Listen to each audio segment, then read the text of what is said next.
Si vous étiez chômeur, dans quel état d'esprit seriez-vous ce matin? Dites-moi tout. Écoutez, d'abord c'est toujours très difficile de se mettre dans ce genre de situation, mais inquiet, concentré et au combat. Déçu? Pourquoi? Par le spectacle Non. donné par la classe politique? Je crois pas qu'on puisse dire ça. Je crois pas, vraiment. Je serais pas déçu. Je pense que si j'étais chômeur, je n'attendrais pas tout de l'autre.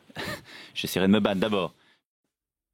Bonjour à tous et à toutes, bienvenue sur la chaîne YouTube de Martin Eden. Et aujourd'hui, un petit article de l'actualité, chers amis, sur la retraitée décapitée à Agde. Voilà, ce nom de bled est imprononçable, enfin bref. Donc voilà, j'avais vu le truc avec ma copine, on va dire, et donc à un moment donné, c'était, je crois que c'était sur BFM TV, c'était juste après le gars en Norvège qui tirait les, qui se prenait pour Legolas, tu vois. Ben en fait ça avait juste après, et donc vu qu'on avait le média avait sous-entendu il avait précisé en tout cas que le gars en Norvège s'était récemment converti à l'islam, et à un moment donné ça sous-entendait clairement que il tirait des flèches en mode Seigneur des Anneaux parce qu'il avait lu le Coran. Donc à un moment donné il y a eu cette impression dans le sens la décapitation machin, ça se trouve c'est un robot, enfin c'est un musulman, etc. Donc à un moment donné, surprise motherfucker, surprise Billy. Non, c'est un ancien candidat d'une liste Front National. Voilà. Donc on va savourer ce moment. On va peut-être le savourer. Donc, enfin, le savourer, c'est comme la mort d'une grand-mère, comme décapité pour décapiter un être humain. Quand même, il faut y aller. Il faut quand même sacrément y aller. Enfin, mais peut-être que Papacito aurait un point de vue intéressant sur le sujet. Je ne manquerai pas de le mettre en hashtag sous cette vidéo, bien entendu, parce que son avis, vous le savez tous, son avis m'intéresse beaucoup, c'est la lumière de notre temps. Retraité décapité à Agde. Le suspect est un ancien boxeur, candidat en 2015 sur la liste Front National. Info BFM TV. Je mettrai l'article dans la description. Selon nos informations, le suspect placé en garde à vue dans l'enquête sur la mort d'une septagénaire à Agde est un ancien boxeur connu pour des troubles neurologiques. Il était également candidat sur une liste du Front National en 2015 dans le Nord. Et non, je ne ferai pas de blague dans ce sens-là. Je vais pas le faire, non. Blague à l'église, on va éviter un petit peu quand même. L'homme placé en garde à vue jeudi dans l'enquête sur le meurtre d'une septagénaire découvert décapité à son domicile d'Agde, dans l'Hérault, est un ancien boxeur professionnel et ancien candidat du Front National lors d'une élection locale en 2015. Selon les informations de BFM TV, il est connu pour souffrir de troubles neurologiques. Et j'imagine que ça ne gênait pas le Front National. Enfin, bref.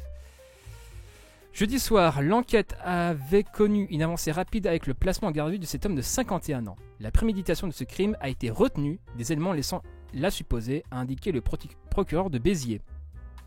Ah, quand même, le gars prévu. Chers amis, je vous présente les paladins des temps modernes. Voilà. Ils veulent nous sauver du grand remplacement, mais veulent but des vieilles. Voilà. Ils préméditent le truc. Formidable. J'adore ces paladins. Le suspect travaillait pour la victime.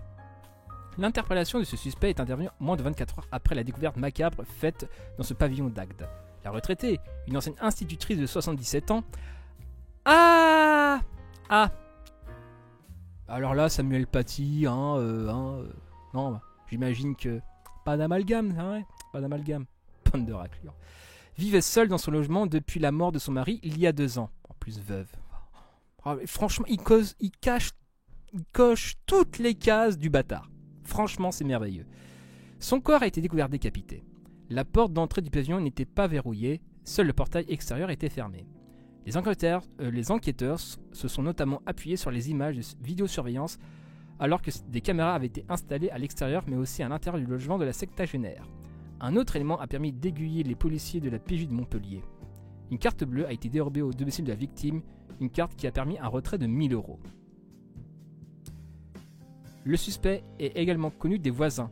Je l'ai vu que quelquefois il taillait les haies, mais je n'ai jamais discuté avec lui, mais effectivement il travaille ici, témoigne Francis. André, un autre voisin de la victime, assure que l'homme n'était pas venu depuis 1 an. Voilà. Donc, voilà.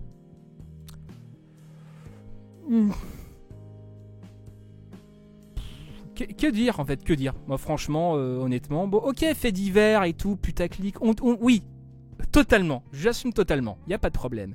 Mais à un moment donné, j'aimerais l'avis de, des grands défenseurs, j'aimerais honnêtement leur avis. Voilà. Peut-être que c'est, je sais pas, peut-être que c'est un complot Illuminati qui lui fait tenir le couteau, enfin voilà, à un moment donné, tout est possible avec ces gens-là. Donc voilà, c'était un petit commentaire de l'actualité. C'était Martin Eden en direct du Goulag. Bisous à vous.